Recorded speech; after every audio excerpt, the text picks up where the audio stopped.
ब्रह्मचर्य, इसमें महत्व बुद्धि रखने से रहा जा सकता है। ब्रह्मचर्य का महत्व, वीर शक्ति का महत्व जिसके हृदय में जागृत हो गया, चाहे स्त्री शरीर हो चाहे पुरुष शरीर हो, भगवत प्राप्ति के महत्व का प्रकाश इसी ब्रह्मचर्य से होता है। सच्ची मानना, ये जो आपका मन निरुत्साहित हो जाना, शरीर में पीड़ाएं होना, समय से दिनचर्या ना होना, प्रमाद स्थितियों का बढ़ना, कई जगह अंगों में पीड़ाएं होना, ये कई त्रुटियां होती हैं, इससे जो ये परेशानियां आती हैं। अगर ब्रह्मचर्य है तो आप जैसे अग्निमय भूमि पे चलना हो तो कैसे चलेंगे, ऐसी उसकी चाल होने लगती है। इतनी तीव्रता, इतनी उज्ज्वलता, इतनी उसमें चेतना शक्ति जागृत होती है कि हर काम में उत्साह, रात दिन मेहनत करने पर भी कभी थकान नहीं, नींद न लेने पर भी प्रमाद आलस्य नहीं। बहुत से महान सद्गुण ब्रह्मचर्य में छुए। आज के डॉक्टर जन जो शास्त्र को नहीं जानते हैं, वो कहते हैं ब्रह्मचर्य छीण करो नरक मिलेगा जैसी शिक्षा दोगे। ये प्रश्न उत्तर देने वाला अगर चूक कर जाए तो नरक मिलता है, ध्यान रखना। ऐसा नहीं कि एकांतिक में प्रश्न जो करे उत्तर मनमानी दे दो तो उत्तर देने वाले को नरक मिलेगा, क्योंकि तुमने जो बोला है वो स्वीकार किया जा रहा है समाज में। तो तुमको अगर ज्ञान नहीं तो उत्तर दे दिया तो नरक मिलेगा। ये बिना शास्त्र सम्मत उत्तर देने वाले, इनकी नारकी गतियां होती हैं। अब आपने शारीरिक संविधान का ज्ञान प्राप्त किया है तो आप भागवतिक संविधान को मानने की चेष्टा करें। आप भागवतिक संविधान का खंडन न करें। आप केवल शरीर के अंगों का ज्ञान प्राप्त किया है कि कौन सा अंग कैसे क्या चलता है, लेकिन ब्रह्मचर्य पर बोलने की सामर्थ्य तुम्हारी नहीं। तुम ब्रह्म के ज्ञाता नहीं हो, तुम शास्त्र के ज्ञाता नहीं हो, तुम डॉक्टर हो केवल अंगों के, शरीर के, बाह्य एक ढांचे के, वो भी सूक्ष्म शरीर के नहीं, केवल स्थूल ढांचे के हो। तो स्थूल ढांचे की आपको सुधार वाली बात बतानी है, कैसे रोग निवृत्ति होती है। ब्रह्मचर्य नाश करना, ये तुम कौन से सिद्धांत से बोलते हो, किस सिद्धांत से? छोटे छोटे नवीन अवस्था के बच्चे तुम्हारी बात मान करके और नष्ट होते चले जा रहे हैं। 8-8 बार 10-10 बार वो ऐसी चेष्टाएं करके इस दशा को प्राप्त हो गए कि सामने आके कहते, एक अधिकारी का बच्चा, वो अधिकारी भी बैठे थे अपनी पोजीशन में, सिर्फ आपका वीडियो सुना तो आपको बताने आया हूं, मुझे बचा लीजिए। ऐसे बैठे तो बिल्ला लगाए, मुझे बचा लीजिए, नहीं मैं अपना शरीर दे आऊंगा। नहीं नहीं बच्चा, नहीं बिल्कुल नहीं, तुम बिल्कुल ठीक हो जाओगे। तुम एक बार हिम्मत करो, हमारी बात को मानो। हमारे पास कोई औषधि जादू टोना नहीं, केवल हमारी बात मान लो, भगवान तुम्हें शक्ति देंगे, तुम इससे निकलो, इससे निकलो। ये ब्रह्मचर्य बहुत बड़ी अमृत वस्तु है। हमारी प्रार्थना मान लीजिए, ये मन जब बहुत, तो भगवान छूट दे देते हैं। देख लो, जब तुम्हें घृणा हो जाए, जब तुम्हें लगे कि नहीं करना चाहिए, तो मुझे बताना, मैं तुम्हें सामर्थ्य दे दूंगा। आपको सामर्थ्य मिलेगी। आप जिस दिन से सोच लेंगे कि वास्तविक मुझे अब अपने जीवनी शक्ति की रक्षा करके भगवत प्राप्ति में ये हमें व्रत रखना है। ब्रह्मचर्य व्रत, अलग अलग ब्रह्मचर्य व्रत है। गृहस्थ में शास्त्र सम्मत एक पत्नी व्रत और संतानोत्पत्ति के लिए ऐसा संविधान किया गया है।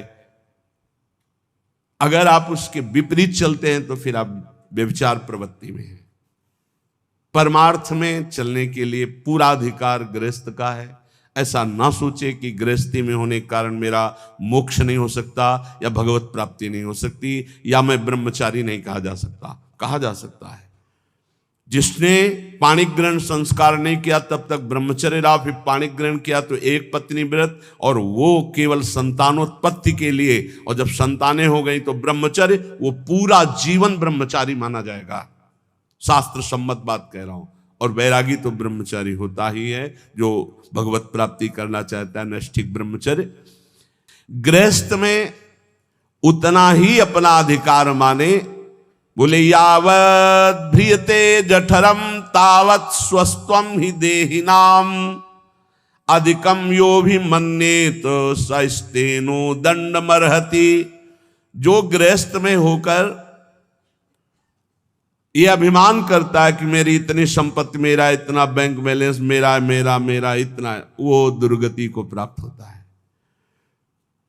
सब कुछ प्रभु का दिया हुआ है, बिल्कुल सरल भाव से समझ लो। नाथ सकल संपदा तुम्हारी, मैं सेवक समेत सुत नारी। और जितना प्रसाद उदर में गया और जितने में शयन किया उतना ही, ये सब प्रभु की वस्तु है। जब जहां जैसे प्रभु चाहे वैसा प्रयोग करे। मैं तो सेवक हूं। यदि ऐसा नहीं मानता और अपने को मालिक समझता है तो बोले वो दंड का अधिकारी हो जाएगा, माया फंसाकर उसकी दुर्गति कर देगी। क्रमिविद भस्म निष्ठांतम क्वेदम तुच्छम कलेवरम, क्वा तदीरतिर्भार्याम क्वायमात्मा नभश्छदि, सिद्धैर्यज्ञावशिष्टार्यै कल्पयेद वृत्तिमात्मनः, शेषेस्त्वं त्यजन प्राज्ञः पदवीं महताम्यात्। जो ये समझता है कि शरीर अंत में इसकी तीन ही गति होती है, या जला दिया गया तो राख बन गया, गाड़ दिया गया तो कीड़ा दिखा करके, और अगर जल में फेंक दिया गया तो जल जंतु खाकर, इसकी यही गति होती है।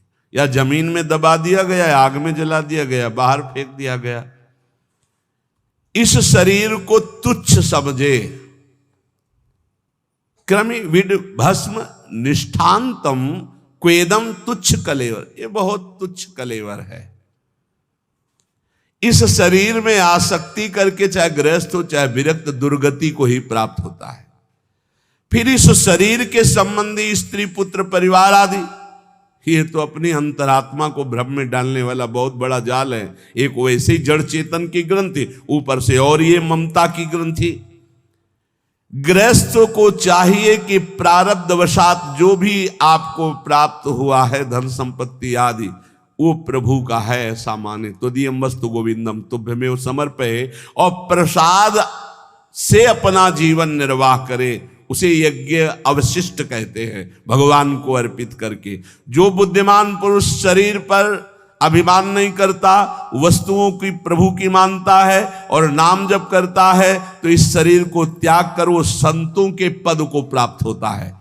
कह रहे शेषेस्त्वं त्यजन प्राज्ञः पदवी महताम्यात्। जो संतों की गति होती है वही उस गृहस्थ की गति होती है। चाहे गृहस्थ हो चाहे विरक्त, उनको इन दोषों पर विजय प्राप्त करना ही होता है भगवत प्राप्ति के लिए। असंकल्पात् जयेत कामम क्रोधम काम विवर्जनात्, अर्थानर्थे क्षया लोभम भयम तत्वामर्शनात्। काम पर यदि विजय प्राप्त करना है तो उपाय बता रहे हैं। असंकल्पात् जयेत कामम, काम का भोग का संकल्प न बनने पावे, बस तो आप बचा ले जाओगे अपने आप को। यदि मैं भोगूंगा ऐसा संकल्प बन गया तो आप नष्ट हो जाओगे। प्रायः काम की चतुरता कोई नहीं जान पा रहा है। बहुत ये अंदर का चिंतन किया हुआ विषय आपको परोस रहे हैं, अगर आप पा पाओ। काम मन में, अहम में जो ही आया तो पहले ये हमको लपेटता है। हम समझते हैं मुझे देखना है, मुझे छूना है, मुझे भोगना है। जहां ये आया बस आपका काम खत्म, अब वो अपना काम करवा लेगा। अगर आप दृष्टा बने रहे, इसके लपेट में ना में, तो आप जीत जाएंगे इसे। कि दृष्टा, एक काम आ गया मन में, एक काम अहंकार में आ गया, अहम में, नहीं नहीं मुझे नहीं भोगना। ए काम, तू वहां है, मेरे पे नहीं है। मैं तुझे देख रहा हूं, तू मेरे को नहीं देख सकता, मेरे को स्पर्श नहीं। हम भूल करके उसके लपेट में आ जाते हैं, तभी हम कामी कहलाए, तभी हम परास्त हो जाते हैं। असंकल्पात् जयेत कामम, संकल्प ही मत बनने दीजिए। कब संकल्प बनता है? ध्यायतो विषयान पुंसा संगास्तेषु उपजायते। जब हम विषयों का चिंतन करते हैं, देखा सुना बोला बातचीत की, उसका चिंतन बना, तो ध्यायतो विषयान पुंसात्, संगास्ते सूप जाए। अब उस भोग करने की संकल्प वृत्ति जागृत हो रही है। कब? जब उसका चिंतन किया, उसको देखा, उसका सुना, उसका मन। इतना समय क्यों दिया? ये गलती क्यों की? असंकल्पात जयत कामम। तुमने समय दिया, संकल्प बना दिया, अब तो तुम्हें भ्रष्ट होना ही पड़ेगा। अब तुम्हारे पास रह नहीं गया कुछ बचाने के लिए, ले जाएगा, नष्ट कर देगा। तुम तन्मय हो गए। काम से बचने का उपाय बता रहे हैं। ध्यान ना होने पावे, संकल्प ना बनने पावे। ध्याये तो विषयान पुंसा संगास्ते सूप जायते। संगात संजायते कामा, कामात क्रोधो भी जायते। क्रम है। क्रोधात भवति सम्मोहा, सम्मोहा स्मृति विभ्रमः, स्मृति भ्रंशात बुद्धिनाशो। बुद्धि, ये श्लोक पढ़ने में देर लगा है, उसको ये सब करने में देर नहीं लगती। असंकल्प के द्वारा, मतलब संकल्प त्याग के द्वारा, भोग का संकल्प ही ना होने पावे तो आप काम विजयी हो सकते हैं। इसीलिए कहते हैं राधा राधा राधा राधा। जब आपके अंदर वो चक्रव्यूह रचना रच रहा हो काम के चिंतन की, उसी समय तोड़ो राधा राधा राधा राधा। वो कहेगा चुप रहो, नाम मत जप करो, मेरी बात सुनो। आप सुनना नहीं। मैं देख रहा हूं कि तू काम है, मेरे में नहीं है, तू मन में है, अंतःकरण पे है। अब मैं तेरे को देख लूंगा, खत्म हो जाएगा। बहुत डरपोक है सब। यदि नाम चल रहा है और आप अपने को दृष्टा माने, आप में कभी काम था ही नहीं, आप में कभी काम है ही नहीं, आपको कभी काम परास्त नहीं कर सकता, क्योंकि आप भगवान के अंश हैं। ये मायावी आप पर प्रहार नहीं। आप अपने स्थान से चूक गए और आपने जो ही ये स्वीकार किया शरीर भाव से कि मैं पुरुष, मैं भोक्ता, अब मारेंगे आपको। यही गलती हमें फंसा रही है। क्रोधो काम विवर्जनात्। क्रोध कब आता है? जब हमारी इच्छा के विरुद्ध कोई कार्य करता है, तब क्रोध आता है। हम चाहते हैं कि आप शांत बैठिए, आप अशांत होकर के बोलने लगेंगे, हमें गुस्सा आ जाएगा। हम चाहते हैं धर्म से चलिए, आप अधर्म से चलेंगे, क्रोध आ जाएगा। हम जो चाहते हैं उसके विपरीत जब होता है तब क्रोध होता है। तो ये जो हम चाहते हैं, भले हम धर्म चाहते हैं, शांति चाहते हैं, मंगल चाहते हैं, तो ऐसी चाहत संभाल के कि बाहर अशांति, अंदर अशांति प्रवेश न कर पावे। अगर बाहर कोई अशांत हो रहा है तो जोई जोई प्यारो करे, सोई मोई भावे। शांत, आप तो शांत रहिए, अशांति आपके अंदर न जाने पाए, क्योंकि आप शांति प्रिय हैं। हम क्या करते हैं? बाहर शांति स्थापन के लिए अंदर शांति खो देते हैं। बाहर हमारी इच्छा के विपरीत हुआ कि अंदर हम अशांत हो जाते हैं। गड़बड़ी। बाहर अशांति होने दो, अंदर शांति बनी रहनी चाहिए। हमारे इच्छा के विरुद्ध जब कोई कार्य करता है तो क्रोध आता है। कामना के विरुद्ध जब कोई कार्य होता है तब क्रोध आता है। क्रोध सबसे पहला काम करता है, वो मूढ़ता पैदा कर देता है। क्या कहना चाहिए, क्या करना चाहिए, सब खत्म हो जाता है। और मूढ़ता काम करती स्मृति का नाश करने का। मूढ़ता ही फौरन स्मृति का नाश किया। आप कौन है, आपका क्या कर्तव्य, आप क्या कर रहे हैं, भूल गए। और स्मृति नष्ट होते ही बुद्धि भ्रष्ट हो जाती है। और ये सब कहने में देर लगा या सेकंड में हो जाता है। इसीलिए क्रोध को जीतने के लिए इच्छा का त्याग करो। संतुष्टायन के नवा, कैसी भी परिस्थिति हो क्रोध नहीं आना चाहिए। फिर कह रहे हैं लोभम अर्थानर्थिक क्षया। ये रुपया ये अनर्थ ही करता है, अनर्थ ही करता है। यदि भगवान का भजन नहीं हो रहा तो ये रुपया अनर्थ पैदा कर देता है। यदि शब्द इसलिए लगाया कि अगर भगवान का भजन हो रहा है तो सुधन धन्य कहा गया। प्रथम गति जात की संत सेवा में, भगवत आराधना में, प्रभु के उत्सवों में, अन्य जीवों की सेवा में वो धन जाता है। बोले अब देखो ये सत्संग बना हुआ है, सत्संग हॉल, कितने लोग सुखपूर्वक भगवत चर्चा, अब इसमें किसी न किसी का तो अर्थ लगा है, तो धन्य है। जब तक सत्संग होता रहेगा, नाम कीर्तन होता रहेगा, ये बना है, उसका सुकृत हो रहा है। देने वाला तो गया, लेकिन उसका अर्थ और उसका ब्याज और उसकी महिमा उसको परम सुख प्रदान करती रहेगी, क्योंकि ये भी धन है। और भी जगह ऐसे लगे हुए हैं। बोले ये धन अगर भगवत चिंतन नहीं, भगवत आश्रय नहीं, तो अनर्था, ये अनर्थ पैदा कर देता है। एक मार्ग में जा रहे थे तो स्वर्ण और जवाहरात आदि की असरफियों से भरी हुई एक थैली पड़ी थी, किसी की गिर गई होगी। तो संत जा रहे थे, उनके शिष्य उठाने, बोले चुप, छूना मत, मृत्यु है, मार देगी, डाइन है, खा जाएगी ये संपत्ति। गुरु जी आप उल्टा सीधा बोलने लगते हो, कितनी बढ़िया है रतन जवाहरात हीरा की थैली, आप कह रहे हो डाइन है, खा जाएगी, छूना मत, मार देगी। अरे बड़े मजे हो जाएंगे, खूब साधु सेवा करेंगे, कीर्तन करेंगे, भंडारा, तुम्हें विश्वास नहीं हो रहा ये खा जाती है। अच्छा रुको, चलो वहां झुरमुट में बैठते हैं और देखो ये डाइन कैसे खाती, किस किस को खाती।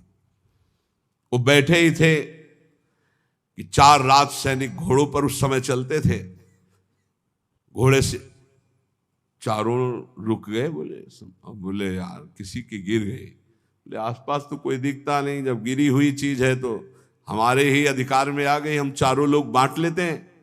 बोले हाँ बांट लेते हैं, चलो एक पेड़ के नीचे बैठते हैं। बैठे, बोले भूख बहुत लगी है, अब इतनी संपत्ति मिली तो बढ़िया ठंडा जल लाओ और भोजन लाओ, चारों लोग पाया जाए, फिर इसे 4 हिस्सों में बांट के, फिर हमारी तो ड्यूटी चल रही। 2 गए लेने बाजार से भोजन सामग्री, उसी अर्थ से। उन गए, बहुत कीमती कीमती रत्न है। बोले इरादा क्या है? बोले हम दोनों यहीं पा लेते हैं और कह देंगे कि हम तो पाले थे और जहर मिला देते हैं, उनको ले जाते हैं, विश्वास है पालेंगे, वो दोनों मर जाएंगे, तो 2 हिस्से में बांट लेंगे, 4 हिस्सा क्यों लगेगा? बोले बढ़िया बात है। दोनों ने पाया, उनके वाले में अलग से जहर मिलाकर उनको, और इधर इन दोनों ने आए, वो 2 गए हैं, लौट के आए, धीरे से सीधे यहीं शूट कर देते हैं। जब राज दरबार में पूछा जाएगा तो कह देंगे कि दुश्मनों ने शूट कर दिया, और 2 हिस्से में बांट लेते हैं। बोले बहुत बढ़िया, ऐसा ही करते हैं। बोले देखते ही दूर से ही गोली मार देना, नजदीक ना आने पावे, क्योंकि जब ये साबित करना है कि दुश्मनों ने मारा है तो दूर से ही मार देना। ठीक, इधर दोनों ने प्लान बनाया उनको गोली से शूट करने का, उधर प्लान बनाया उनको जहर से मारने का। अब वो जो ही नजदीक, दोनों ने शूट कर, इसके बाद नजदीक गए, उनका यार खान पान की सामग्री तो है ही, अच्छे से खाया पिया जाए, 2 हिस्से किए जाए। दोनों ने बैठकर पेड़ के नीचे खाया, और ये ही जल पिया तो तीक्ष्ण जहर मिला था, दोनों मर गए, चारों मर गए। गुरुजी निकले, बोले देखा डाइन खा गई, जेव कत्यो संपत्ति पड़ी खा गई, 4 को मार डाल, भाग यहां से, इसको मत छूना, कितनों को मार देगी।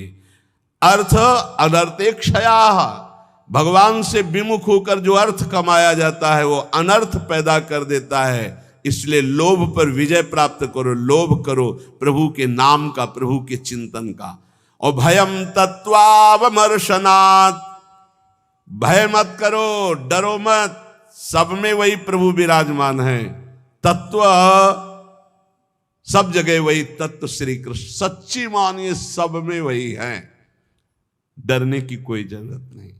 शरीर एक बार छूटेगा, इसका नाम मृत्यु लोक है, सबको मरना पड़ेगा एक बार, तैयारी कर लो मरने की।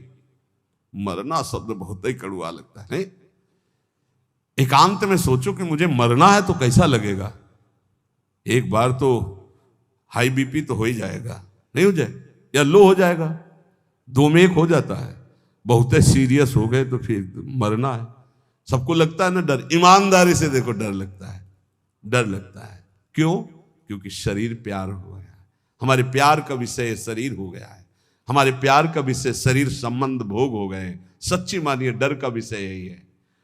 जैसे बहुत अच्छा कपड़ा नया रेशम का भी दिया जाए और कहा जाए आप ये उतार दो, तो उतारने में आपको देर लगेगी, 1 सेकंड में फेंक दोगे, क्योंकि उससे कई गुना महंगा और पवित्र वस्त्र लाओ भाई हमसे। ऐसे ही आपको जब भगवत देह प्राप्त हो जाए, भाव देह, तो इस शरीर का त्याग ऐसे हो जाता है जैसे पुराने कपड़े का त्याग। अब इसी शरीर से आपको प्यार भगवत भाव तो आया नहीं, तो आपको भय लगेगा। भय मत करो, ये शरीर छूटेगा। इसीलिए हम रोज आपको एक बार याद जरूर दिलाते हैं सत्संग में कि मरोगे। यहां के सत्संग का एक बार संजीवनी बूटी ये चम्मच में जैसे पवाई जाती ना, तो हम तुम्हें वचन से श्रवणेंद्री में डालते, मरोगे, सब मरोगे, एक दिन मरोगे। बोले सुबह सुबह रोज मरने की बात है बाबा जी कहता है। जानते हो क्यों करते हैं? क्योंकि तुम्हें कभी नहीं मरना है। राम मरे तो मैं मरूं, नहीं तुम मरे मेरी बलाए, और अविनाशी का बालका मरे न मारा जाए। बात समझ रहे हो? तुम कभी नहीं मरोगे, तुम अविनाशी हो, लेकिन तुम शीशा में नहीं देख पाओगे अपने आप को। शीशा वाला जो है देखने में आता है वो मरेगा। समझ पा रहे हो? मरना बहुत ही खतरनाक लगे, और मरना सत्य है यहां, और आपका मरना नहीं है। कभी नहीं मर सकते, तुम अमर हो। साधना से अमर नहीं हो, तुम अविनाशी के बच्चा हो, तुम अविनाशी हो, तुम्हारा कभी नाश नहीं हो सकता। जहां ये बात आती देखो कितना अच्छा लगता है। नहीं, ये बहुत बढ़िया है कि एक लिमिट समय दिया है, 60 वर्ष, 70 वर्ष, 80 वर्ष, 100 वर्ष, इसके बाद आपका पुराना शरीर हटेगा, नया शरीर प्राप्त होगा। और अगर बीच में सौदा पक्का कर लो, माल इकट्ठा कर लो, तो भाव देह की प्राप्ति हो जाएगी, भगवत देह की प्राप्ति हो जाएगी, जहां कभी न बुढ़ापा है, न रोग है, न मृत्यु है, न शोक है। खूब नाम रूपी धन कमा करके श्री जी के सहचरी भाव या ये जो जितने भगवत भाव, कोई एक भाव का देह प्राप्त कर लो, झंझट खत्म हो जाए मरने जीने से। देखो जैसे इस संसार में 4 लोगों से मित्रता करके और सब आनंद में जीवन व्यतीत करते हो, कैसा लगता है? ऐसा लगता है यहीं से जाना ना पड़े। देखो बाबा जी भी बन गए तो ऐसा कभी किसी को नहीं जानते थे, अब ऐसा लगता है जिनको हम जान गए यही सब बने रहे, इनके बीच में हम रहे, और ऐसे भोग लगता रहे, वैसे आरती होती रहे, और ऐसे नाच गाना गाते रहे, वैसे गाते रहे, नाचो रहे। मरने वाला चक्कर नहीं होना चाहिए, ऐसा लगता है ना। और अगर यही हम प्रगट में श्री जी के समीप हमारे प्रिया प्रीतम विराजमान है, और हम भाव देह में हैं, और वहाँ मरना नहीं है, वहाँ 56 भोग लगना है लेकिन शुगर नहीं होना है, खूब पकवान पाना है लेकिन लीवर नहीं खराब होना है, खूब अच्छे अच्छे पदार्थ पाने हैं लेकिन ब्लड प्रेशर हाई लो नहीं होना है। कल एक भक्त बड़े भोले थे, उन्होंने कहा पकवान का भोग तो हम इसलिए श्री जी के नहीं लगाते कि मुहासे हो जाएंगे श्री जी के, और लालजू को फिर अच्छा नहीं लगेगा, इसलिए हम आंवला जरूर भोग लगाते श्री, हमें अच्छा लगा। चलो उनको मालूम नहीं है पर भाव तो अच्छा है ना। सच्चिदानंद विग्रहाय सांद्रानंद प्रेम मूर्ति के पर बहुत अच्छा लगा उसका भाव, कि वो अपने भाव में तो डूब रहे हैं कि श्री जी को अगर मुहासे हो गए तो लाल जी को पसंद नहीं आएगा, ऐसा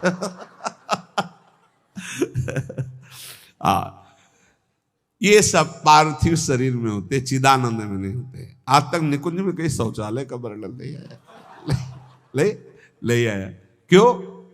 पदार्थ चिदानंद और देह चिदानंद, और पाना ऐसे ही जैसे आप प्रगट में पा रहे हो ऐसे ही पाना है। ओ सब बाहरी विकारात्मक शरीर नहीं। एक बार हिम्मत करो, यहां का राग जो है जैसे आपको लग रहा है ना, इसी के कारण आपको मरने से डर लग रहा है। ऐसे ही महान इससे अनंत गुना प्रेम प्रियालाल से हो जाएगा, धाम से हो जाएगा। कैसी कैसी कुंज निकुंजे, और सखियां बहुत प्यार करने वाली है, ललिताजू, विशाखाजू, चंपकलताजू, चित्राजू, तुंग विद्या, इंद्रलेखा, ये सब अनंत माताओं जैसा प्यार लिए आपका स्वागत करेंगी, आपको दुलार करेंगी। इनके बीच में रहना, प्रिया प्रीतम के साथ रहना, बड़ा आनंद में जीवन, ये भक्ति रस का चरम अवस्था का महामाधुर्य रस। बिल्कुल सच्ची कहते हैं। देखो अपने लोग तो कितने में आनंदित हो जाते, सांसारिक नाटक में अपने तो 4 लोग जो हमसे प्यार नहीं करते, उनसे हम प्यार करके जीना चाहते हैं, उनके बीच में रहना चाहते हैं। भले लड़का रोज पिटाई करे लेकिन है तो मेरा लड़का, भले संसार के हमारे रिश्ते कड़ुए हो गए हो लेकिन है तो हमारे रिश्तेदार, हम उनके बीच में रहना चाहते हैं। सोचो ऐसे कपट भरे संसार से हम प्यार कर सकते हैं, तो निर्मल प्रिया प्रीतम और उनकी सहचरी गण, जहां प्यार ही प्यार विशुद्ध है, वहां हमें कितना सुख मिलेगा। जहां न मरने का भय है, न बिछुड़ने का भय है, न प्रलय का भय है, जहां न सूर्य है, न चंद्र है, न अग्नि है, एक चिदानंद तेज, एक महान ब्रह्मानंद, परमानंद, प्रेमानंद, भगवदानंद, अखंडानंद, विज्ञानानंद घन, जिन इन नामों से जिसको पुकारा जाता है वो बरस रहा है। परसत पुलिन सुलिन गिरा, करसत चित सुर घोर, हर्षत हित नित नवल रस बरसत जुगल किशोर। वही चलना है अब।